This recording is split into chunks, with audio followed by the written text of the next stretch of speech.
my friends, my future friends, perhaps my former friends, each of you has or had a mother and a father.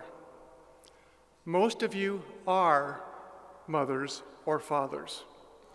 Others of you will become mothers or fathers.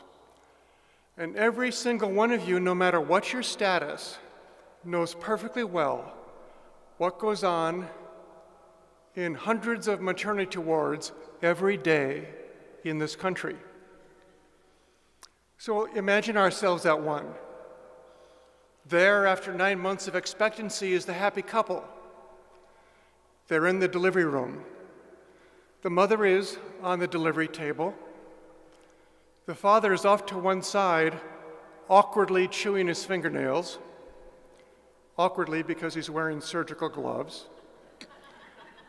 Present also are the attending physician, a pair of nurses, maybe a couple of other technicians.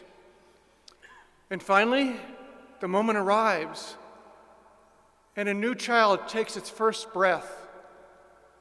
And the physician holds up the child.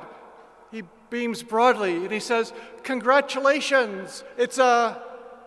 And he turns to the nurse and asks, "How are you doing today?" And she says, "Well, doctor, this is the 8th and last delivery of the day. So far, we have assigned 4 infants to the male gender and 3 to the female." "Well," says the doctor, "we must be egalitarian here. This one will be assigned to the female gender." So it is done on the official records, even though everyone in the room can see quite well that the child has external plumbing.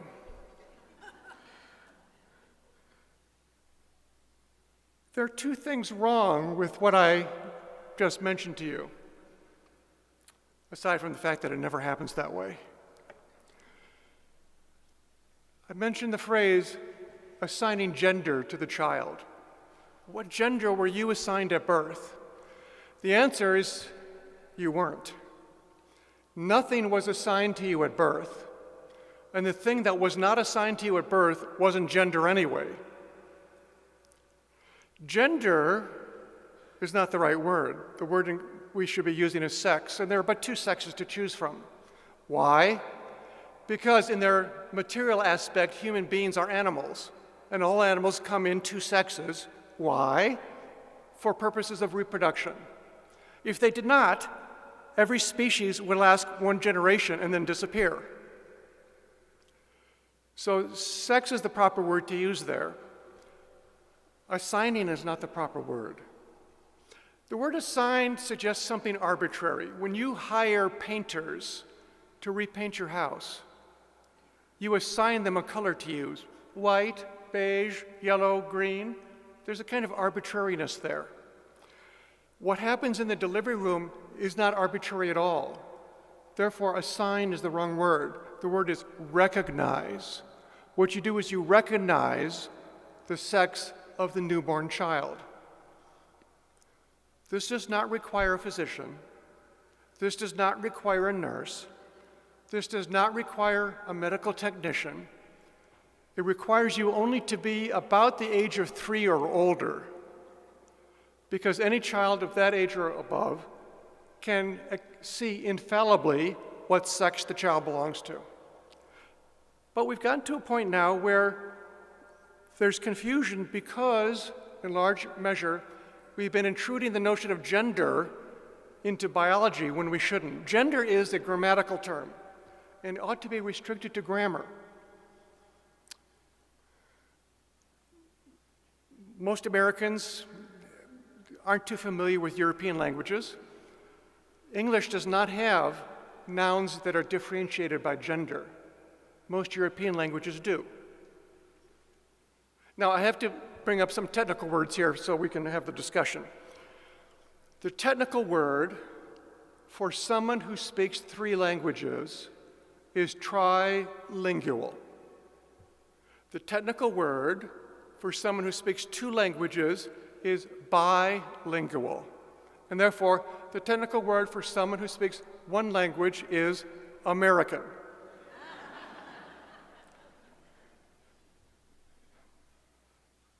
We tend to think, as Americans, that the word gender is a synonym for sex. It's not. If you look at the European languages, for example, say Italian, there are two genders for its nouns, masculine and feminine. And you can tell which is which because the masculine noun will be preceded by a definite article, that is the word the, normally in the singular as il, I-L, and the feminine always as la. And you can tell straight off which is masculine and which is feminine.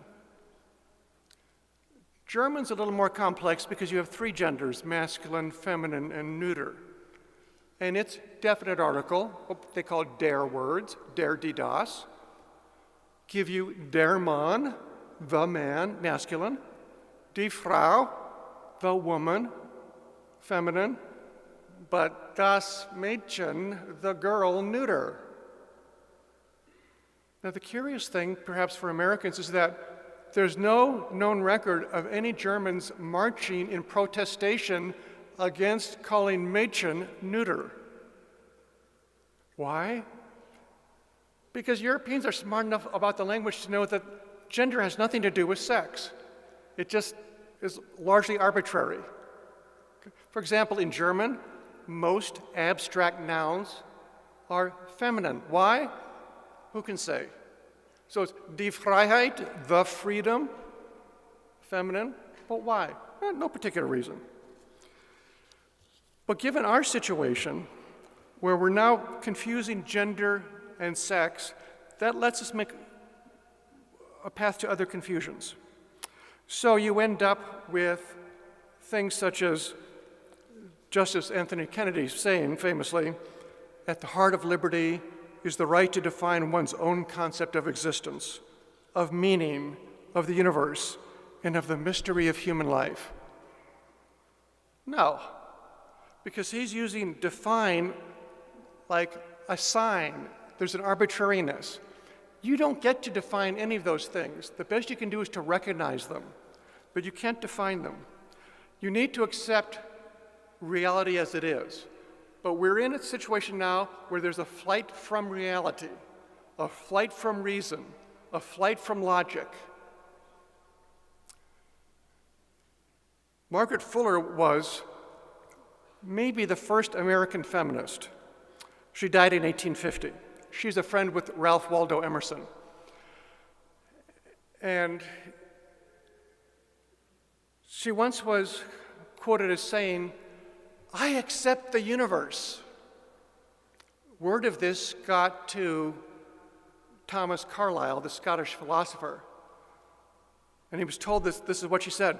"She accepts the universe," he said, "by God, she'd better." Because the universe, as we have it, is either accepted or denied. And when it's denied, the backlash is always unhappy. For example, you get in our own country, again, Mary Baker Eddy, the founder of Christian Science. One of her theses was that illness and death are illusions. That's a position she kept her whole life until she fell ill and died. One of my favorite examples is the Anglican bishop George Berkeley in the 18th century. Berkeley, California was named for Bishop Berkeley. Unfortunately, this is an example, very common in England, of Englishmen not knowing how to pronounce their own surnames. It's Berkeley, but he said Berkeley. But what he really said of some importance was his philosophy of immaterialism. To him, all things are only ideas of the mind. They're not actually physical things. And the great Dr. Samuel Johnson was asked by his future biographer, James Boswell, "Sir, how do you refute this?" And Johnson kicks a big rock and says, "Sir, I refute it thusly." Your foot's not going to hurt by kicking a big rock if it's all just in your mind. So that was Johnson's way of poo-pooing Berkeley's thesis that everything is a phantasm. Now, speaking of phantasms, let me talk a bit about the New Age movement. which is not as popular as it once was, but still is in quite effect. You may remember some years ago, it was very popular for New Agers to talk about their past lives. And I spoke to many New Agers, and it seems that every single one of them in a previous life had been a prince or princess in ancient Egypt. And I marveled at that, and I realized that there were so many of them that we must have misunderstood the social structure of Egyptian society. Instead of like the physical pyramids with a little apex at the top with the pharaoh and all the slaves and peasants at the bottom, it was the other way around. It was a broad platform at the top with all these princes and princesses, down to the bottom where there was a single slave. What I never heard in all my discussions with New Agers who talked about past lives is anyone who said, 3,500 years ago, I hauled dung along the Nile. No one ever claimed that. It's always prince or princess. There was a time that I went to a demonstration of the bodily healing by the laying on of gemstones. This was at a New Age bookstore. And there was a back room in the bookstore, and there was an audience of maybe 8 people. And the man who was going to give the demonstration billed himself as Mr. Crystal. And the idea was that semi-precious gemstones had healing powers in them. And he's going to demonstrate that. And he had a collection of many gemstones that he had inherited from his mother. He made a big point of telling us not to touch them because it took his mother years to purify these stones. And if were we to touch them, their properties could be dissipated. I must confess I had an almost overwhelming urge when his back was turned to go up to the table. But I didn't do that because I wanted to see these stones at their highest efficacy. So I remember there was a Marine in the audience, a high school girl, and Mr. Crystal asked for a volunteer. A young woman puts up her hand. He has her lie down on a mat on the ground, her head on a pillow, and he places 28 semi-precious gemstones on every joint or under every joint of her body. Amethyst, garnet, tourmaline, so forth. Then when that's all ready, he sits down, opens a cloth bag, and takes out a giant quartz crystal. And he closes his eyes and furrows his brow and concentrated his substantial mental powers into that quartz crystal, which then radiated power to those 28 precious gemstones. And he kept this up for a couple of minutes. And then he was done, and he asked the woman, "How do you feel?" "Oh, I feel so much better now." Okay. Well, the group broke up, went back into the bookstore proper.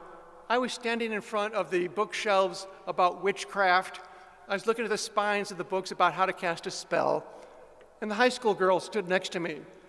And she was all aglow. And she said, "Wasn't that wonderful? Wasn't that amazing?"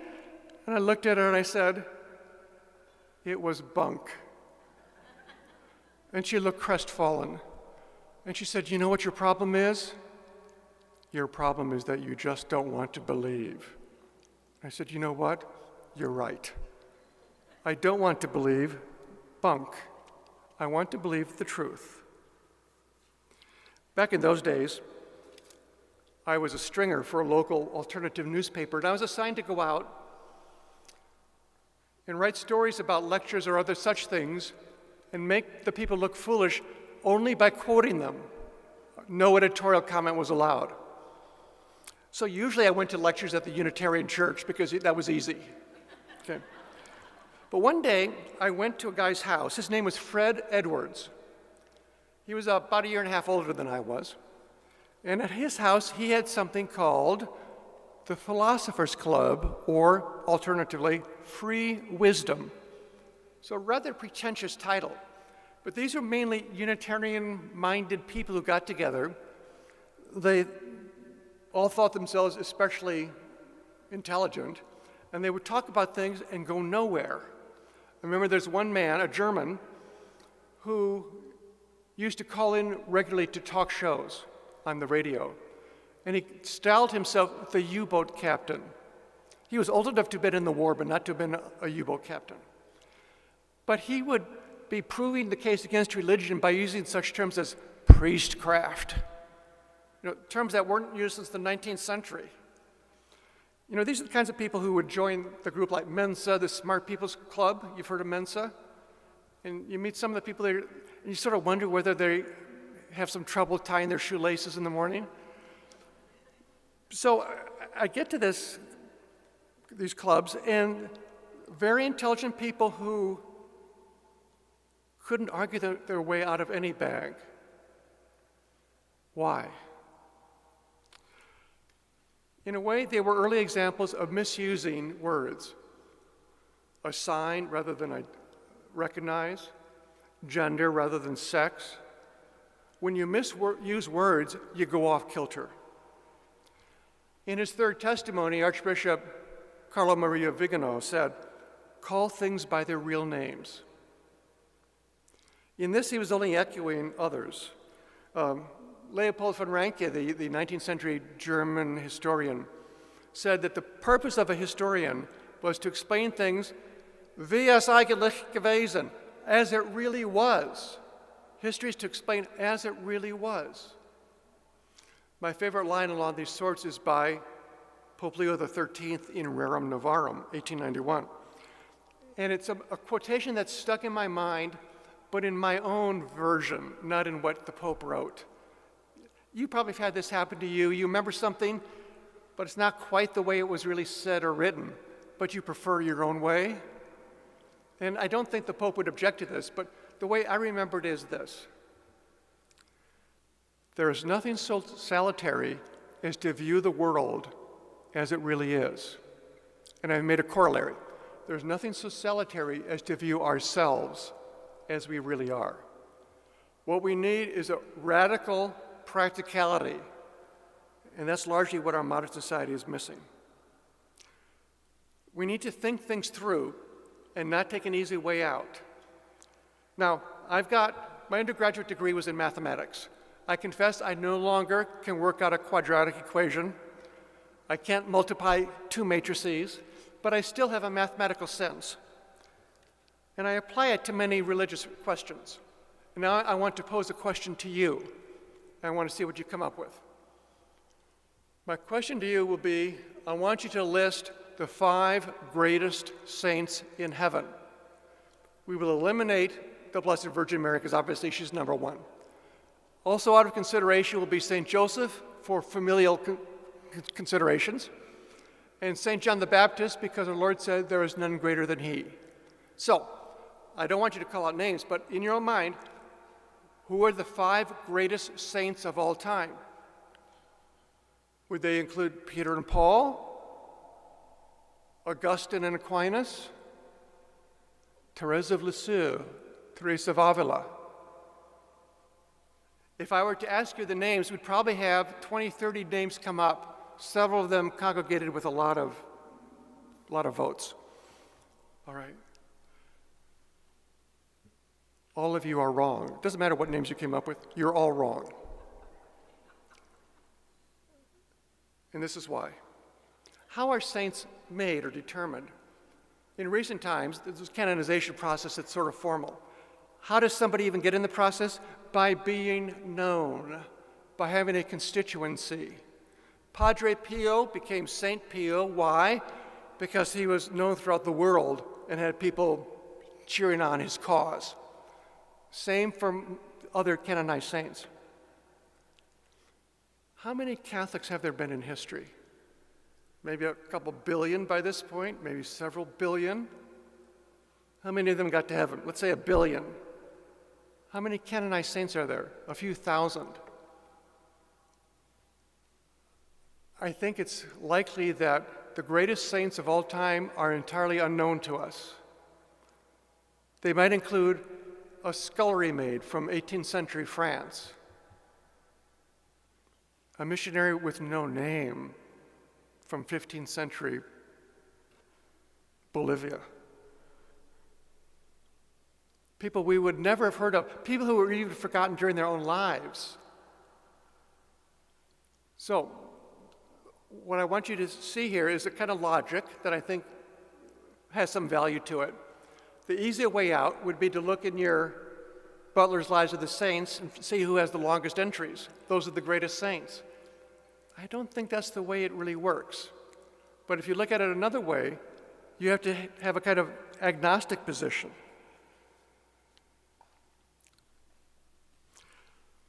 Do you ever hear the complaint that the schoolmen of the Middle Ages, the great scholars of that time and their followers, engaged their time in trivialities?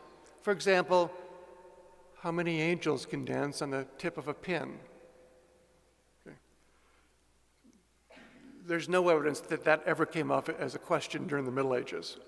Matter of fact, the first person ever to have mentioned that was the father of the 19th century British Prime Minister Benjamin Disraeli. But actually, if the question had come up in the Middle Ages, how many angels could dance on the head of a pin? That's a very good question for schoolboys, because it makes you think through the process. Angels can have location, being spirits. They can have location, but they have no extension because they have no matter. So angels can be in a location without extension, which means an infinite number of angels could be on the head of a pin.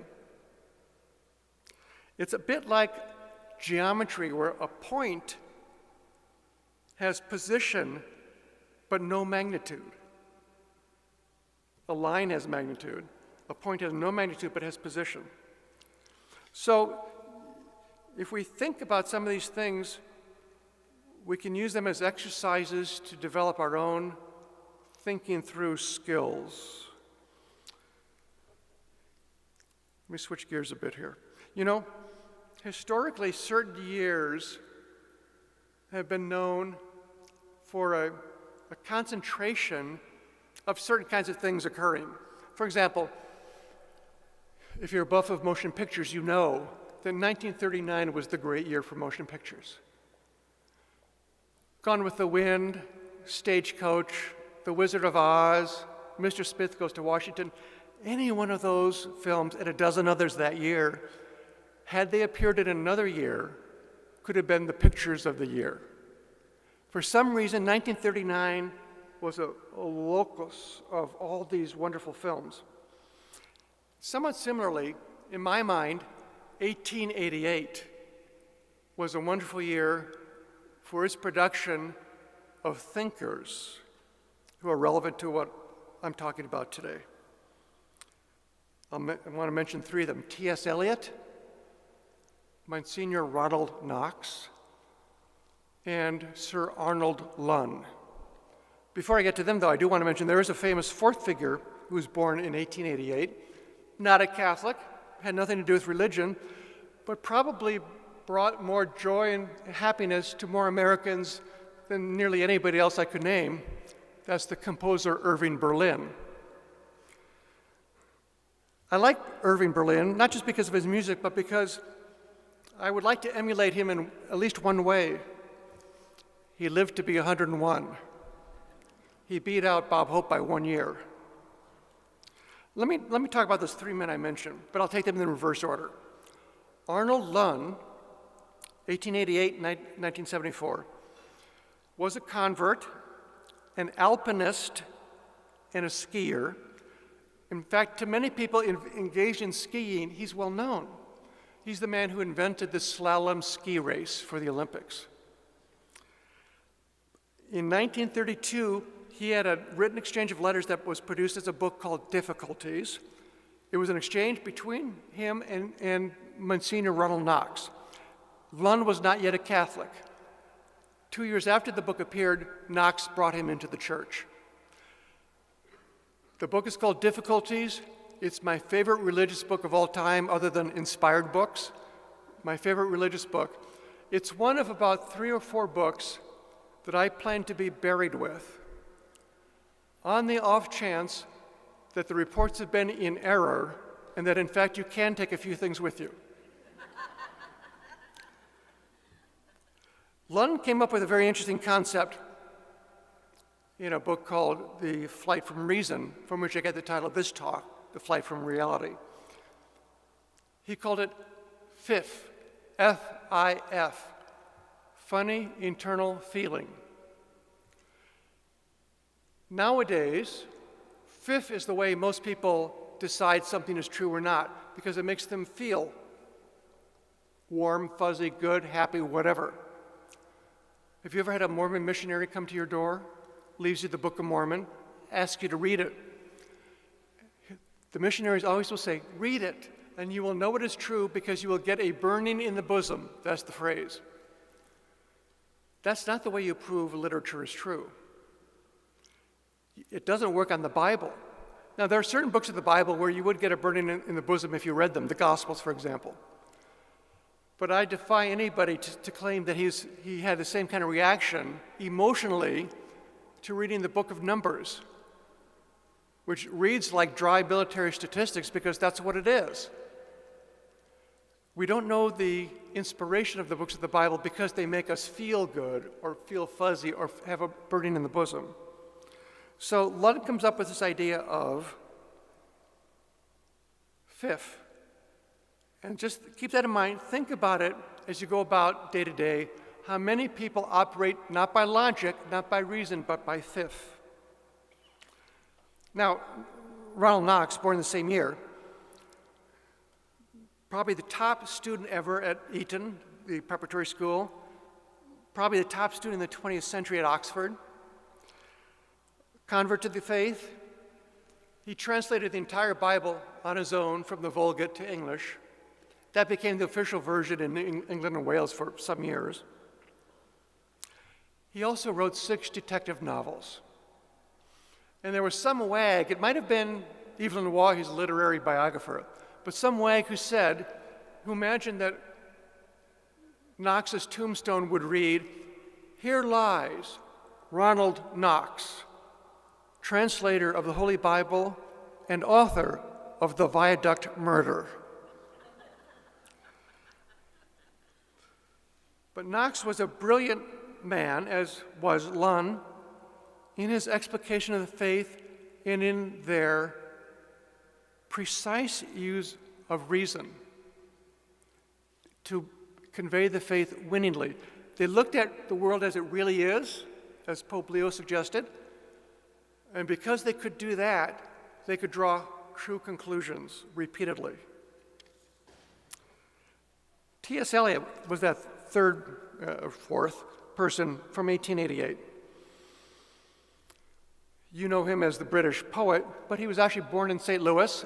He was an American, went to Harvard, then he went to Oxford, worked for 9 years at Lloyd's Bank as a clerk, later at Faber and Faber Publishers. When he was over there, he took British citizenship. He adopted a British accent. He became English. After Eliot's death in 1965, the French Catholic philosopher Jacques Maritain was asked, why did Eliot never convert to Catholicism? And Maritain explained, it was because he exhausted his powers of conversion by becoming an Englishman. And I want to look now at 3 quotations from poems that Eliot wrote, and take a little look at them here. 2 of them are from Choruses on the Rock, and the last is from Burnt Norton. First one, where is the life we have lost in living? Where is the wisdom we have lost in knowledge? Where is the knowledge we've lost in information? This was 1934 that he wrote this, a long lifetime ago. Where is the knowledge we've lost in information? We have the information of libraries on little screens in our pockets.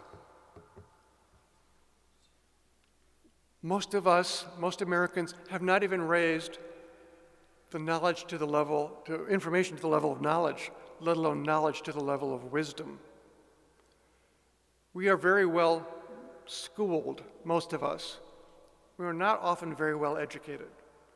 And so we have trouble dealing many things with simple arguments, simple thoughts, putting things together well. And so we end up with the kind of condition that Eliot mentions a bit later in the poem, where he talks about Christianity. The church disowned, the tower overthrown, the bells upturned. What have we to do but stand with empty hands and palms turned upwards in an age which advances progressively backwards? Isn't that our age? An age that progresses backwards. And yet Eliot's writing this in 1934. It's his quotation from his line from this other poem 2 years later that I think speaks most deeply to me. It's a very simple line. Humankind cannot bear very much reality. Humankind cannot bear very much reality. Our existence for so many people is an attempt to escape from reality. And so we fall into phantasms of multiple genders, of changing sexes, of all kinds of other things, which are logical impossibilities, and yet people move toward them in a kind of unknowing desperation.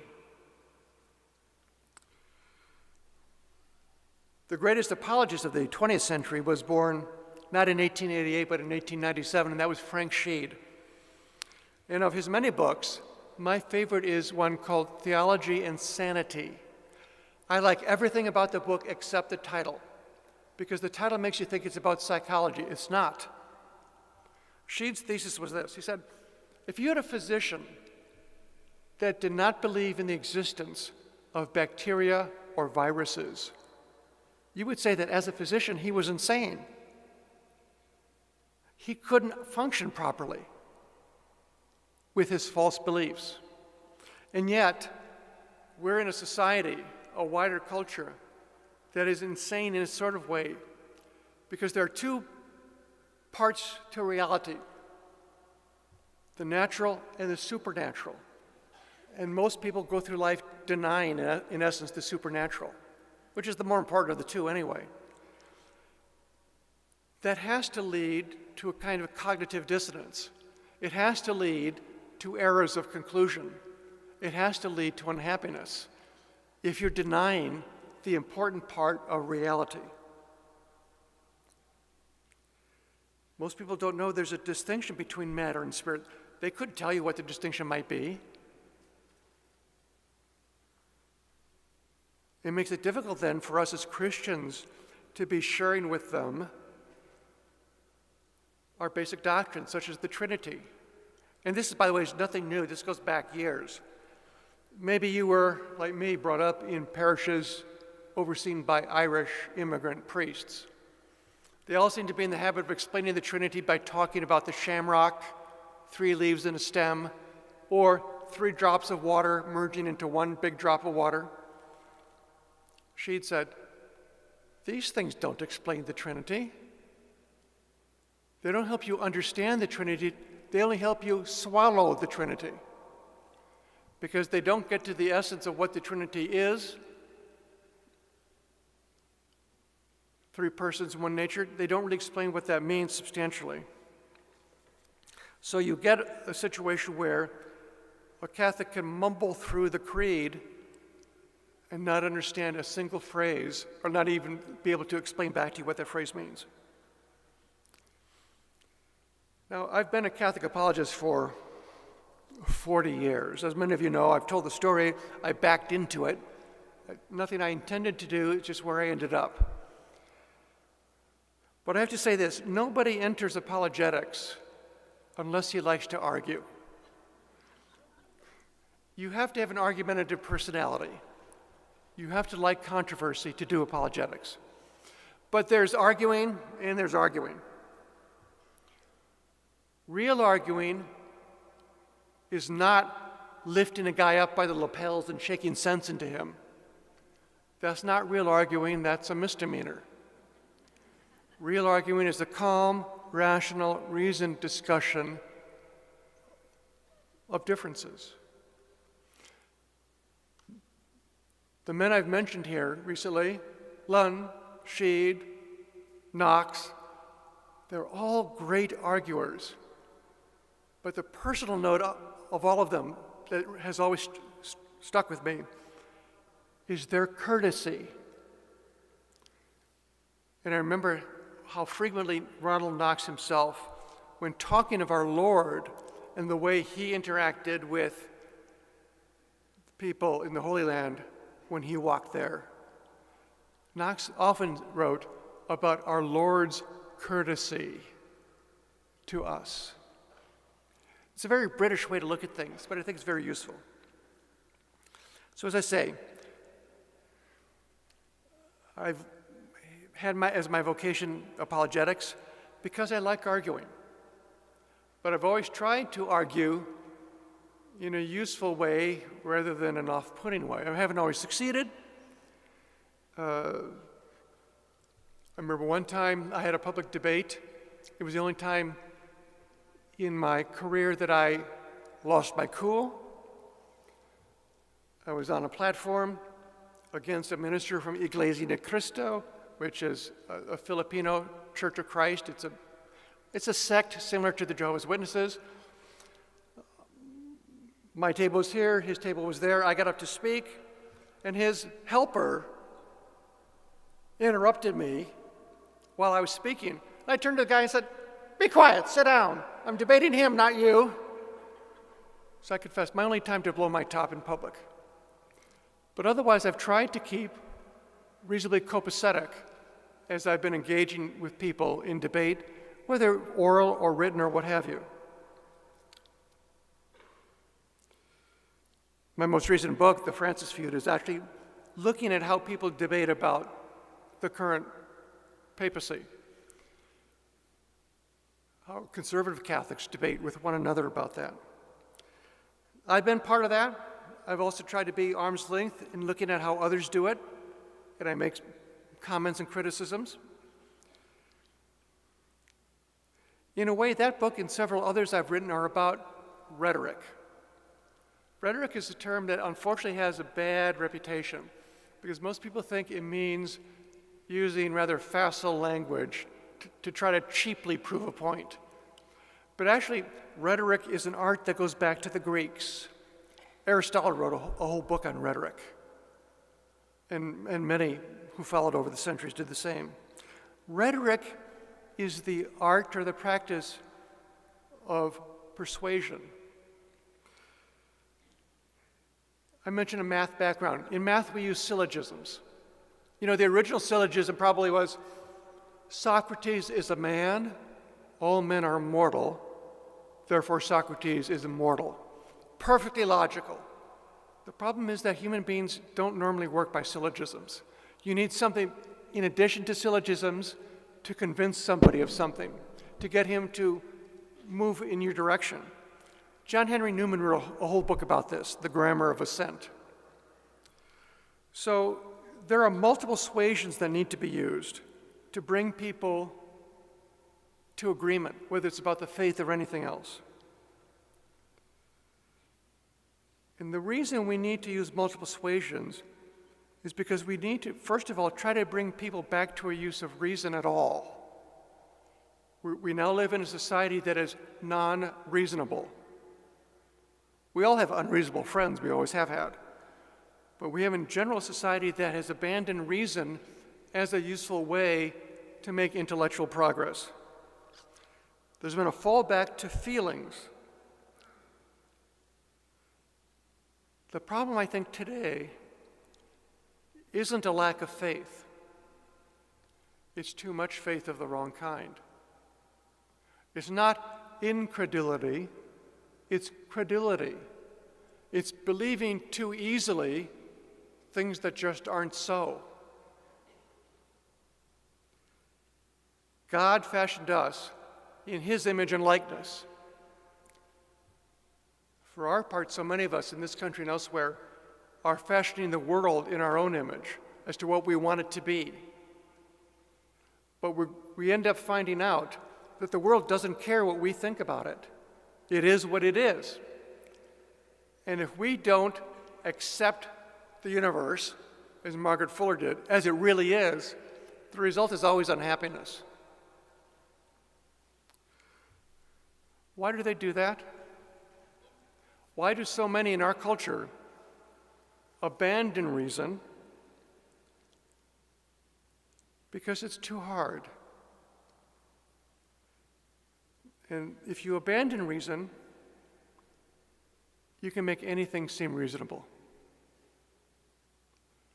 Just as Chesterton said, the man who doesn't believe in God doesn't believe in nothing.